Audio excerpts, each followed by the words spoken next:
Okay, welcome back to the channel, folks. It's been a couple days since I finished painting the engine, and it's pretty much dried up, so I'm gonna take the tape off and see how it all ended up. Shouldn't be too bad. I think I did a pretty good job of taping it for the most part, but I don't want to leave this on too long.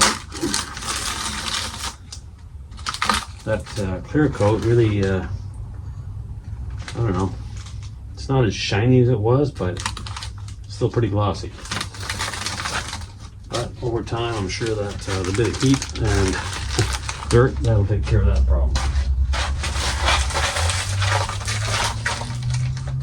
So yeah, now I've got to get this tape on, start cleaning the water pump and the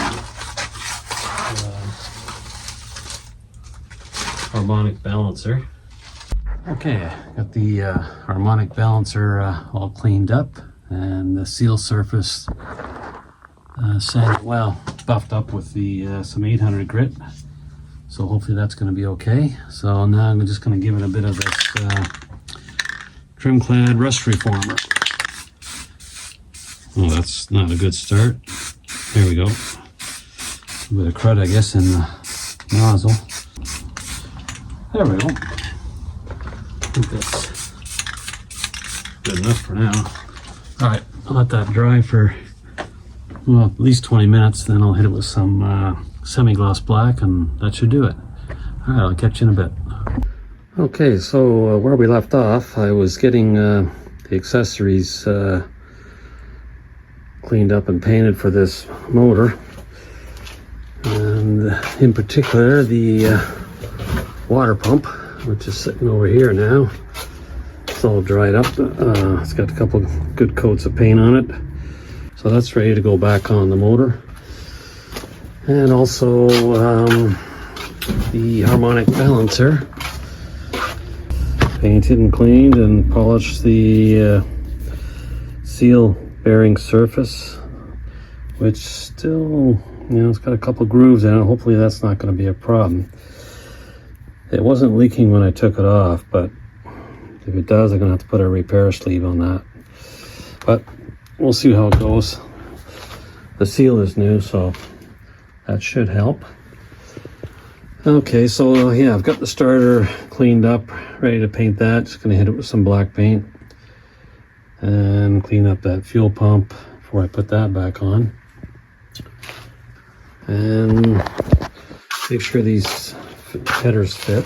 These are shorty headers that I picked up off a marketplace, and I think they're going to work. So I'm just going to trial fit them and make sure that's going to clear everything, but it should be all right. So yeah, that's the project for tonight. Just get that starter painted, and I'll probably put that harmonic balancer on and the water pump. Let's see how far I get. Anyways, I'll catch you in a bit. Welcome back to the channel, folks. It's a new day here. Yeah, I'm still wearing the same shirt, but yeah, it is definitely a new day. And as you can see, I didn't get anything put on that motor last night like I was hoping. I ran into some threading issues, let's say, on the starter motor, and I had to clean the starter motor last night and paint it. Well, actually I didn't get to painting until real late, but I ran into a problem with the threads on the battery terminal, the main power there. I could not find a nut to fit that thread. Now, to be fair, it looked like it was a bit melted on the top from jump starting it, I guess, or some kind of damage. Anyways, I couldn't find something to fit that. I struggled for over an hour, and basically I finally gave up, thinking that's going to be impossible, and then I'd have to get another starter. So I did find an old starter laying around with a nut on it, and it has a smaller imperial thread nut on it. I don't know what the other one is, but this one is a 3/8 16 national course, which is right up my alley. The other one could be metric. I don't know with this newer stuff. This is maybe 85, 90 starter. I don't know if there's anything metric, but now I have a nice brass imperial measurement thread like it's supposed to be. This metric system we have here is a bit of a challenge because some of this stuff is half metric, half imperial, and yeah, you just never know. So having a tap and die set is pretty much necessary, both metric and imperial, which is just great. Yeah. Anyways, hopefully this metric system is not coming to a theater near you anytime soon, because you won't enjoy it. All right, let me get the camera set up and see if I can get some parts put on this block. All right, catch you in a minute.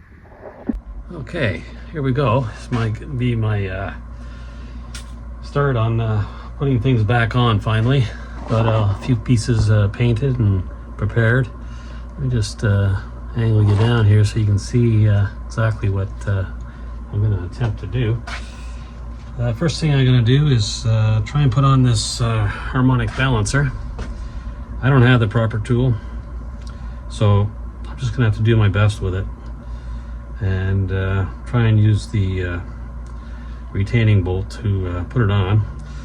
I did put a nice white stripe for my timing mark. I've put some lube on the new seal and some lube on the seal bearing service. I've got some anti-seize on there, and hopefully to prevent any oil leakage through the keyway, I did put some clear silicone on the inside. So it's kind of a somewhat elaborate, ill-conceived plan, but I'm doing it. So let me just slip it on here and get that started on the keyway, so at least I know I'm close. And I'll see if that bolt will reach. Probably not. No, this is probably why you need the tool, because that bolt isn't even close yet. So I'm gonna have to give it some gentle persuasion with this dead blow. Let's try that. And maybe the washer, and it's pretty much even with the edge of that timing cover or timing mark.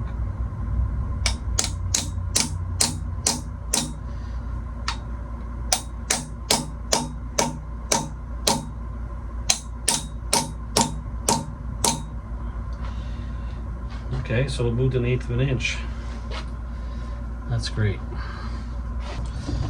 Maybe a little block of wood would be a little bit safer. Let's try that. And maybe I just use a little bit bigger hammer. More reliable.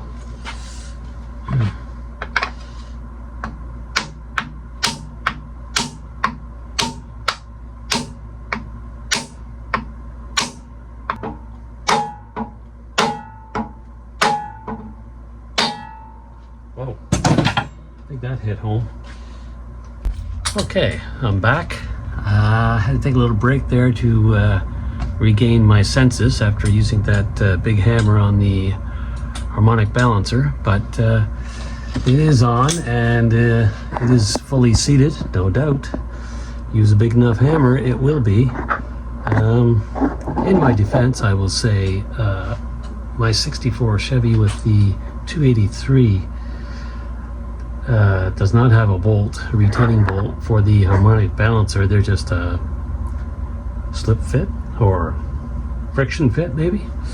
Once they're pushed on, yeah, there's just really just hope holding it on there. And then I guess later on in the years they came up with the bright idea of putting a bolt. just in case somebody didn't put it on tight. So my next step is to torque down the harmonic balancer bolt, because I always like to do things correctly, no doubt. And for that, I'm going to go high tech and use this my good old torque wrench from the 70s. As you can see, there's no digitals, there's no battery. It's just a needle giving you a guesstimation of your torque. So for this particular motor, I believe 60 foot-pounds is really what they want. So I'm going to give that a shot and see if I can achieve anything close to 60 foot-pounds. So here goes. As you can imagine, you know, just having a needle kind of dangling around like that is not really super precise, but you could do worse things. Like I could use the impact on it, and I still might, but let's try this and see if this is gonna work. I'm gonna have to hold the flywheel here simultaneously like that, and look at this needle. Well, maybe you guys can see the needle, because if I could see it, I don't know if I could focus on it. Let's see. All right. Oh, now it's gonna roll too. Yeah, that's what happens when you're working by yourself. You know, you just gotta keep at it. There we go. Yeah, I really can't see it. I need better glasses, but I think I know where it is now. Okay, I don't know if you guys can see that, but I am definitely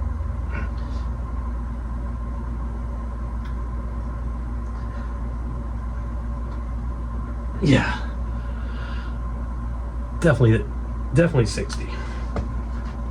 No doubt in my mind. And if you saw otherwise, leave it in the comments, because I know somebody's going to say something about that. But this is actually a Husky tool. So far, it hasn't done me wrong. All right, so that's that. That's totally installed, and hopefully I didn't break anything in the process, which will be evident in the fire up phase coming to a future video. So next, I think, will be the water pump. There's less chance of me screwing that up. It's only 4 bolts. Okay, I'm back. Yeah, I took a small break there, went inside, had a cup of coffee with some flavor enhancements, and I feel a lot better about the previous harmonic balancer episode. In the process, I did manage to procure a little more advanced torque wrench. Let me just get you down a little bit there. This is still not digital, no batteries, but it does have that click action indicator. So I'm pretty happy about that, because I can hear that. I couldn't see the other one. So yeah, I'm just gonna double check the harmonic balancer and see where I'm at. I got this one set at, I believe, 60 foot-pounds. Because I'm not getting into the metric part yet. That's just beyond me at the moment. But we'll see what we got here. But oh yeah, I gotta hold the flywheel. No problem. Okay. Well, it definitely gave me a click there, so I'm at least 60, maybe 70, who knows, but I'm happy with that. So yeah, so now I've got a little bit better torque wrench, and I'm gonna get this water pump on here. I've got the gaskets, I've got the bolts cleaned up, and I just need to find a little bit of sealer to put on the bolts, and maybe a little bit on the gaskets, not too much. So I better look and see what I got kicking around for that, and once I get all that, we'll throw that thing on there. Be back in a sec. Okay, now back to the water pump. This is definitely not a how-to video. This is how I'm gonna do it. And I don't do this very often, so it's probably not the right way, but I'm just gonna do my best. So my plan is to first put some sealer on these gaskets. Do that first. I don't know if they really need it, but I'm just gonna put a very light coat. Just for insurance, I guess. I don't expect this to leak, but like I say, it's just a little bit of insurance. Alright, that's pretty good there.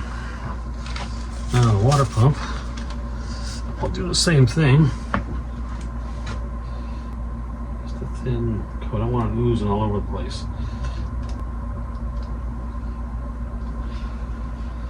Alright, that should do that. Now, should put some on the bolts, I guess. That's a definite strategy. That should prevent any water seepage or coolant seepage. Guess I could have used some of that clear silicone, that high temp. Probably would have been ideal. But too late now. If all goes well, should be able to put these through here. That.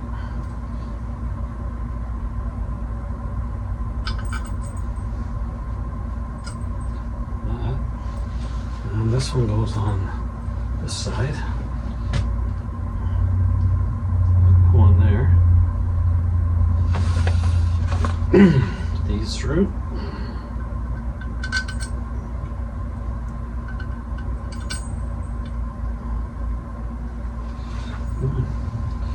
Let's go.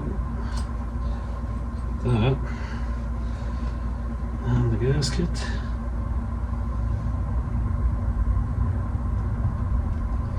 Set that. And carefully place this on. Line up the bolts. And get them started.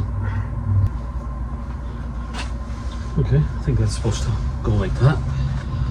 And let me see what I got here just to speed things up. Hit it with the old Makita. Get them a little closer.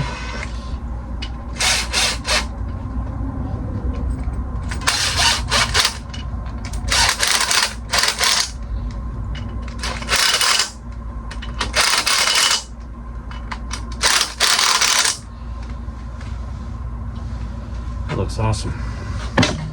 Alright, now we'll go with the torque wrench. My newly acquired click torque wrench. So I got it set at 20 pounds. I believe that is the correct specification for this. This is a 305, probably around 85, 90 year. So this is what the internet's telling me anyways. 20 foot-pounds. So we'll see. That's what I'm going to put it at. And hopefully they're correct. Oh, geez, we're already there, it seems.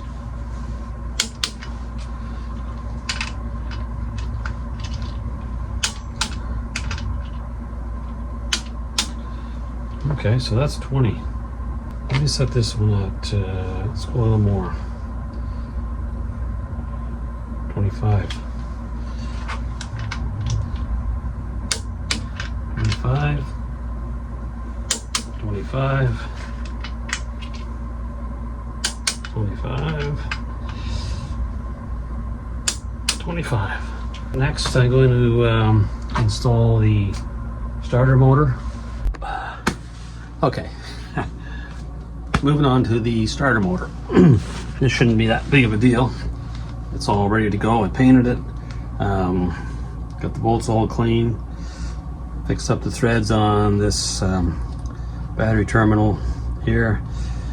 And hopefully this is a good starter. I seem to remember it being a good starter, but yeah, maybe my memory is not that great. But this has the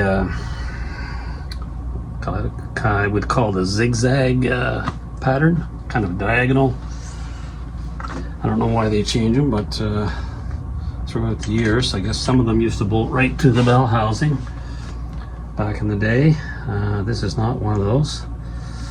So let's see if I can get this located where it's supposed to go. Alright, that's one.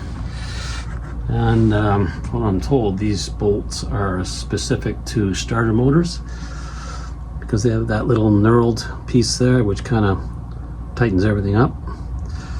So I'm told. So yeah, you want to make sure you have the right bolts. Not just any bolt will do here. Well, it will do for a little while. Alright, that's working.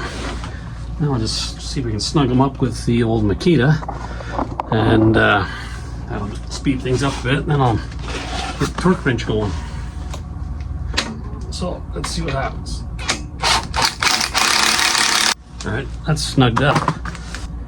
You know, some starters used to have a bracket that would connect to the block, but I don't see that here. I don't know if this ever had one on, but we're just going with those two bolts for now. Hopefully that's going to be okay. So let's do the torque on that. It is set at 35, I believe. And that should be sufficient for this particular motor.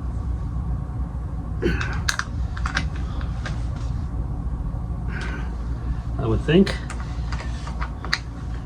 And if it's not, well, somebody will let me know, hopefully. I imagine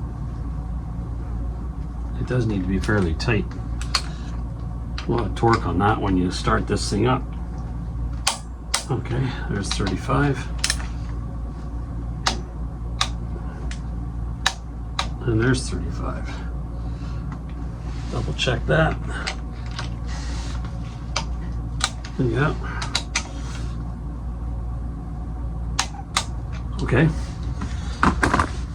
Alright, so I'm happy with that. It all looks good.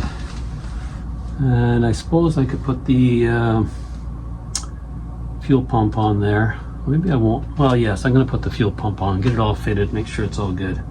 I don't think it's going to be in my way later on. So yeah, let's get that all set up. I'll be back in a sec. Okay, getting back on this motor. I'm going to put the fuel pump back on. I removed it just to paint the motor. And when you do that, this rod here will slide out of the engine, so you got to remember to put that back. And that just slides up in the hole here. And one end of it is actuated by the camshaft. There's a lobe on the camshaft, and when that comes around, it pushes this rod down, and that rod forces the fuel pump to pump fuel, which is just great. The only thing is, when you do this, take this cover off here, this rod will fall out, so you got to put it back in. Now there is a bolt on the front of the engine that you can take out and replace with a longer bolt. So what you would do is slide this rod all the way up, tighten that longer bolt, just finger tight's good, and that would hold this rod up until you got your fuel pump in there, and then once that's done, you can pull that longer bolt out and put in the stock bolt again to close that hole. The way I normally do it is I stick this in there and I try and hold it with my finger and try and get the fuel pump on, and that's a bit awkward sometimes, especially if this is already in a vehicle. There is another way you can do it, and this is something you would have to do if you were rebuilding a motor. You would have to cover this with some kind of assembly lube grease.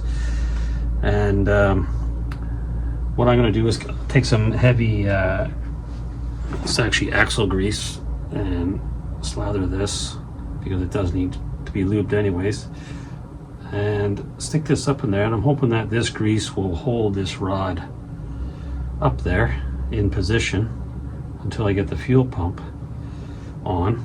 Give it a bit on the end there, and sometimes that works, so we'll see. There we go. Now if that didn't have any grease on it, it would just slide right out of there.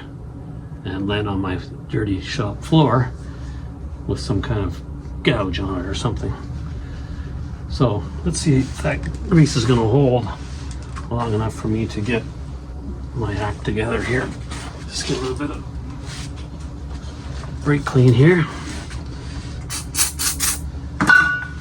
Clean things up a bit. So far so good, hasn't moved. I'm impressed.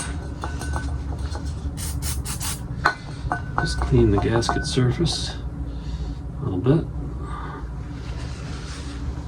And now the first gasket is this one here, and it's followed by this plate. And that's fairly simple stuff. And if you were just changing a fuel pump, you wouldn't have taken that off, likely, or shouldn't have, or there would be no need to. Let's put it that way. So a little bit of gasket stuff just to let's call it insurance. Don't need much. You don't want it oozing all over the place. You probably don't even need this, but you know, like I'm a fanatic, right? I just can't help myself. So yeah, a little bit of this gasket stuff on there. It's not gonna hurt anybody. As long as you don't goop it all over the inside, you know, just a little bit. Doesn't take much. Even that's too much. But I'll take the time to wipe it off the inside, make sure there's not any excess. Smooth it out a little.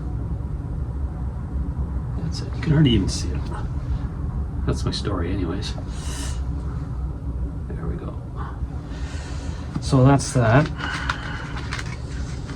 Then I'll put that gasket on. It might even stick on there, who knows? And it does. That's beautiful. That's, I guess, one of the advantages of putting that little bit of gasket sealer on there. You can get your gasket kind of lined up. Okay, now I'll put a little bit on this plate, because that's just the kind of guy I am. Again, you don't need a whole lot. This plate's a little bit rough. I don't know what happened to this plate, but it's like somebody gave it some kind of a beating at one time. Must have been frustrated about something. Probably trying to put that rod in. That's probably what happened. But anyways, I shouldn't say anything because it's still there. And so far it's holding. I'm probably pushing my luck. Okay, so I've got this little plate. Got some gasket gunk on there. Probably more than I need. A couple small bolts that go on the bottom. And this is what normally would stay on if you're just changing the fuel pump. You wouldn't need to take this off. But because I'm a fanatic, I had to take it off and paint it. Alright, so I'm just putting them finger tight for now, because you want to get the other ones lined up too, the ones that actually hold the fuel pump on. Okay, so now we got another gasket, which is this one, which is the fuel pump gasket, and I'm going to do the same thing, of course. More stuff, just in case. Don't need a lot, just a little bit. And it goes on like that, or it should, just like that. So I got to get that underneath that rod, the end of it, which I can pretty much see it, if it's there or not. So the grease is holding, and make sure you get it underneath that rod, and you can tell because you have to put pressure on it to get the bolts to line up. Just like that. That's one. Two, I believe. Yeah, I can feel that there's pressure on that, so I know it's the tang on that fuel pump is underneath that rod. So just give it a quick tighten up. Snug it up with a Makita.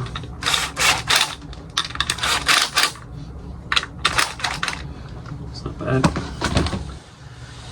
And I will torque that to the specification, which, okay, I just double checked that torque spec and it says 25 to 35, which is a bit of a range in my mind anyways.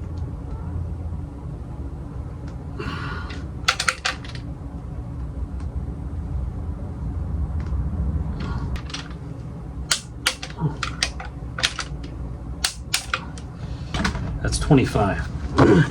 So I think I'm going to leave it at 25. That seems pretty tight to me. Now, these two bottom little bolts got to be snugged up. And I'm not going to torque those because they're so small. Now, back in the day, we really didn't torque much. Just kind of went by feel.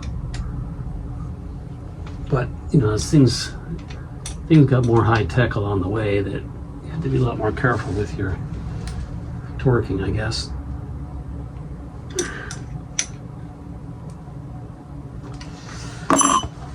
Okay, so that's the fuel pump, the water pump, the starter motor, and the harmonic balancer fiasco.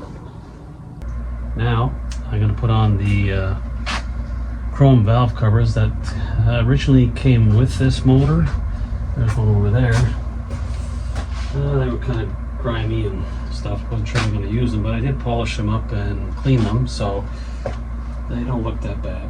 So for now, yeah, they're going to do. They got pretty good gaskets on them, some kind of silicone or something. Not sure what they are, but they seem okay. But yeah, they don't look too bad. Once they got cleaned up, it helped. It's starting to at least take shape. And now I will need to, well, I guess I could put the motor in. I gotta find a transmission that I'm gonna use. And I can put the carburetor in after, because it's easy to work on here.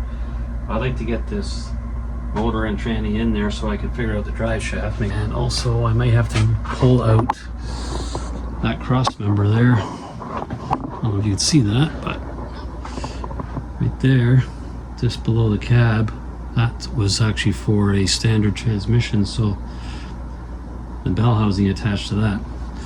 So that might have to be cut out for the automatic. And that's why I want to get this fitted and yeah, go from there. Anyways, I'm happy with how this turned out. It's a little bit different than normal, but yeah, why not, right? I think it looks okay. Well, yeah, I gotta see about those headers and see how they fit. Anyways, I'm gonna work on a couple of those things and I'll check back with you later.